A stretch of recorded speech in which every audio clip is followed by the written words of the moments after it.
So I went out tonight and there were so many people, so many men, so many beautiful women, and nobody was talking to each other. The women were talking to the women, the men were talking to the men. The men just don't approach women anymore. And I don't know how that happened. I don't know if it's maybe repercussions of the Me Too movement, that men are just scared, but it's not getting anyone anywhere. That's a mystery. Well, who was responsible for dropping that particular deuce in the punch bowl? It wasn't us, woman. Now, it is true, the Me Too movement didn't do anybody any favors. Running the risk of having to deal with the nuclear scenario known as a false allegation is just one of the many problems in that regard. But let's go ahead and take that off the table. Now the question remains, why should a man bother talking to you? Let's face it, your generation of women have practically nothing of any interest to say, and you say this as loudly as you can so it'll scare away the squirrels 3 towns over. We have tens of millions of hours worth of online testimonials of broads just like you who jabber on and on about nothing, pretending that you're a smart, and what do you actually prove? That even if you were approachable, there's no point because you have nothing to offer. At least when we hang out at Skeeter's house, at least there we can recreate the assault course from American Gladiators without you and your immature brood of morons judging us for having fun without you. And before you ask, yes, we do have gladiator names. Mine is the Outlaw. So I guess this message is for men. If you see someone that you're interested in, it's your role to go up and talk to that woman. It's your role to ask that woman out. And if she says no, respect that. Take that chance. Go talk to that woman. Chances are she's a beautiful woman. She's probably not getting asked out. She's getting hit on. She's getting whistled at. She's getting a hey, but an actual like, hey, I'd like to get to know you more. She's not. Just do it. Just ask her out. Nope. That would be a waste of time. Ah, so the plot thickens. It's not that you were hanging out at a segregated junior high prom, it's that nobody was talking to you, and you assumed that men were just afraid to talk to you. But here's the thing, sugar, we're not afraid to talk to you. It's just that we see no point in talking to you. I mean, let's face it, if your brain was powered by an obese hamster on a wheel, it would mean that somewhere down the line you got a massive upgrade. There's nothing stopping you from going up to dudes and shooting your shot and taking a risk. You can't tell us about our roles in society when modern women have constantly been the ones to tell us that we're too toxic, we're too dusty, and we're too low value. You switched the roles against our will, sister, so now it's your turn to approach us and face rejection. I mean, if rejection really isn't that big of a deal, then what are you waiting for, lady? Oh yeah, that's right, I forgot. You don't know how. You spent your entire life being told that you're a special princess who doesn't have to do anything. Well, I hate to break it to you, sister, but you're not. Now get out there and start approaching men or go live a life alone with your army of cats. I'm gonna be honest with you, lady. It's the same thing to us either way. Well, we're waiting. Okay, here are some things that men do that I literally hate. Should be interesting. Okay, first, texting about cuddling. When they're like, oh, come cuddle, like I have a spot next to you. If I don't actually know you, and this is the first time I'm snapping you or texting you, and you're like, oh, come cuddle, I wish you were here next to me. Get out. Get out. If you don't open, like, every single door for me. Like, I will literally walk behind you so you can open the door for me. I'm not opening the door. I'm not touching it. I'll stand there and look at you. I'm not opening the door. Okay. Gentlemen and gents, I have been racking my head against the wall trying to figure out why modern women are so terrified of doors that they need men to open them, and I think I figured it out. I've come to the conclusion, the only real logical conclusion, that modern women need men to check the doors for them to make sure that the boogie doorman isn't there waiting for them. Now, I have yet to actually come across any documented imagery of the boogie doorman, so I'm just gonna use this picture of John Wick to prove my point.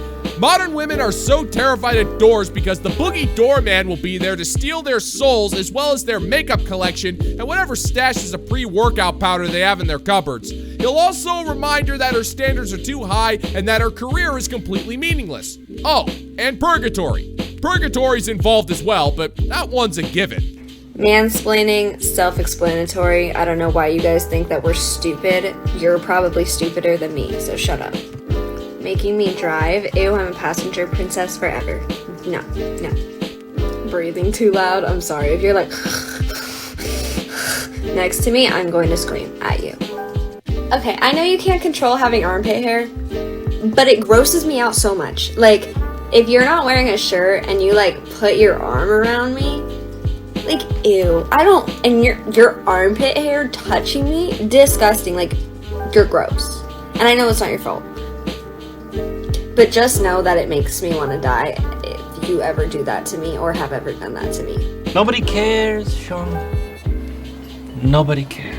Woman, considering your speckled face, your unwashed hair, and your total lack of class, you are in no position to judge a man's intelligence, chauffeuring capabilities, or his hygiene. Mansplaining isn't so much of a thing that men do, as much as it is a reaction to whether or not you find a man attractive. This is why if a man is trying to have a conversation with you and you don't find him hot, everything he says is mansplaining. However, if Pookie Hauser MD is explaining to you how a funnel works in the most condescending way imaginable, you will be enamored with his treatment and you'll already be picking out the color of your bridesmaids' dresses. That's mansplaining in a nutshell. You're claiming that I'm stupider than you, but you have yet to give me any verifiable evidence that this is the case, especially when we all know that the word stupider isn't a thing. Come on, woman, prove to me that you're a smart. Fold that last brain cell you got in half, rub the two halves together, and give me what for with your intellectual prowess. When they ask to hang out and they have literally zero idea about what they want to do. Like, if you're gonna ask me to hang out, come up with something to do. Think, like, use your brain, come up with something to do. I didn't ask you to hang out, you asked me to hang out, you come up with what we're doing. Let me know if you want a part 2. Man, you are one pathetic loser. No offense. And you blew it. Woman, if a man is asking you to hang out and smashing isn't on the menu, then he's already made the plan. And the plan is called hanging out. You'll drink some kind of a beverage, chit-chat, maybe watch some YouTube, tell a few jokes, and that's it. He's not gonna plan some kind of an adventure for you. Adventures cost money, and he doesn't want to spend money. He wants to get to know you. And when you say stuff like he must plan the dates, all you're telling him, and the rest of planet Earth, by the way, is that his value is tied directly to his wallet and nothing else. There is nothing wrong with hanging out with a guy to see if you click. There's no pressure, it's cheap, and can actually lead to some profoundly deep conversations. Well, maybe not with you. Your brain is about as shallow as a dry creek bed. But for bros, hanging out can actually be a sacred rite that can lead to good times and even stronger bonds. Sucks that you'll never understand that, because doing so would end up breaking the golden rule. Brothers before wars, David. It is okay to be selfish in your 20s. I've seen a couple of creators touch on this, but a lot of people on social media look like they have the perfect life, you know? In particular with relationships. You see people that have been dating for years and years and years, or you see people getting engaged, married, all that in their 20s. Now, take this with a grain of salt, because I'm only 22. But I have never once dated anyone. Ever. I'm shocked. I usually don't even make it to 2 consecutive dates. And that's okay, because it's just not my priority. And not to say I don't have friends that are in great relationships, because that's also, it just depends on where you're at in your life and who you're with. But this is more for the people that don't have any significant other and haven't really had any, or keep going for the wrong men. Don't feel like you're behind in life because you haven't met your soulmate yet, because your 20s are when you figure yourself out. And sure, you'll continue to figure yourself out in your 30s and your 40s and your 50s and continue for life, but... What? Sister, you have no idea what you're talking about. Life is not that complicated, and neither are men. Your 20s are not the time you're supposed to be figuring things out. Your 20s were meant to find a mate and start a family. This is just a biological fact. You're at your highest value when you're at your most fertile. And let's be honest here, you're not figuring anything out. You're going out there and having fun, and that's hardly any form of soul searching. The goal isn't to find a soulmate. That was a pipe dream sold to you by screenwriters and greeting card wholesalers. The goal is to find someone suitable, settle down, and figure things out with this man as you go. And the more time you waste going out there, partying it off, and showing off your boobs on social media, the more likely you're gonna end up crying that you're still single at 35. And the irony of all of this is that you have literally no excuse to be in this mess. You're bringing all of this on yourself with your stupid expectations. In your 20s, this is the most flexible time because you can move to different locations, you can pursue new passions that you haven't before really set your mind to, and you can figure out what makes you you. You know what I mean? I feel like from high school to college to out of college, your values change a lot, and sure, you might have a couple things that are always really important to you, but you become a different person. You grow up, and as you grow up, people that you might used to find the most amazing people on this earth may no longer feel that way to you because you just have different values and you just start growing apart. And that can happen in relationships, romantically, and also in friendships.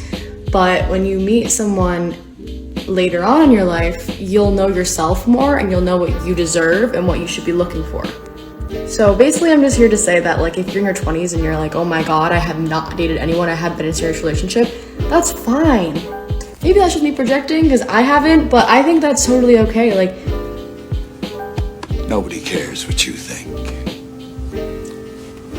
Well, that's an oddly specific rant, so let me see if I can dissect this real quick. Back when you were in high school, you probably had a fella you were sweet on, but because you ingested the mythos that you must go to college to get your gender studies degree with a minor in Boss Bay Yas queening, you broke up with them freshman year once you realized all the dudes on campus wanted to bone you.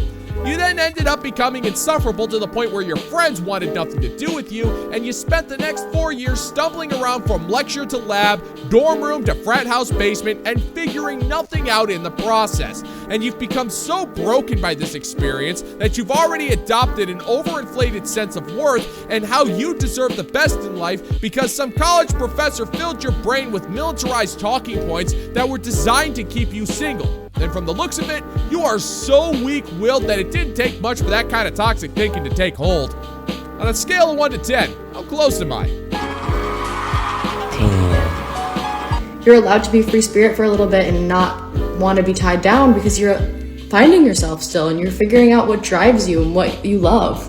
And then maybe once you feel like you found that and you feel really comfortable and confident in yourself and you love yourself, then that's when you're going to meet someone that really is perfect for you because they're going to fall for the real you and the you that you love and the one that you respect.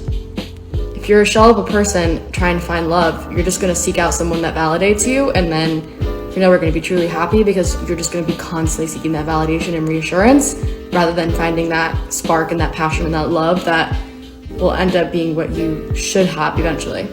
So don't just jump into relationships because you think you're not going to find anyone else and that, like, you should jump on the first person that hits on you, because you are worth more than that and you are worth more than just validation. You deserve to have that intellectual spark.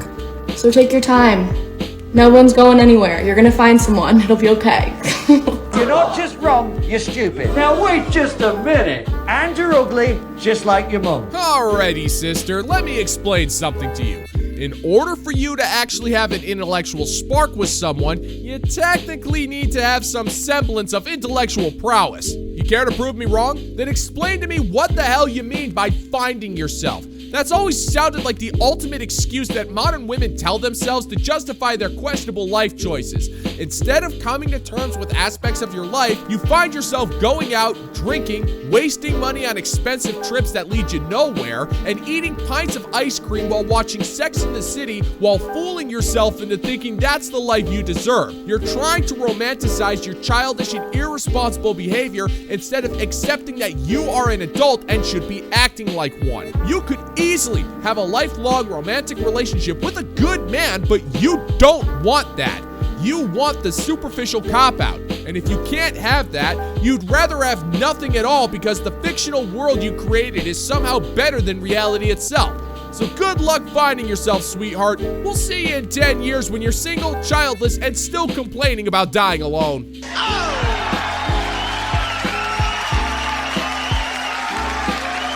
And that's gonna do it for today's video, gentlemen and gents. And as always, if you find that my particular brand of comedy is bringing you to the brink of laughter, then why don't you scroll on down and click that like and subscribe button. Ring the notification bell, maybe leave a couple of comments, and share this video so we can give the good old-fashioned middle finger to the YouTube algorithm. Thank you so much for checking out the new video, and until next time, peace out, homies.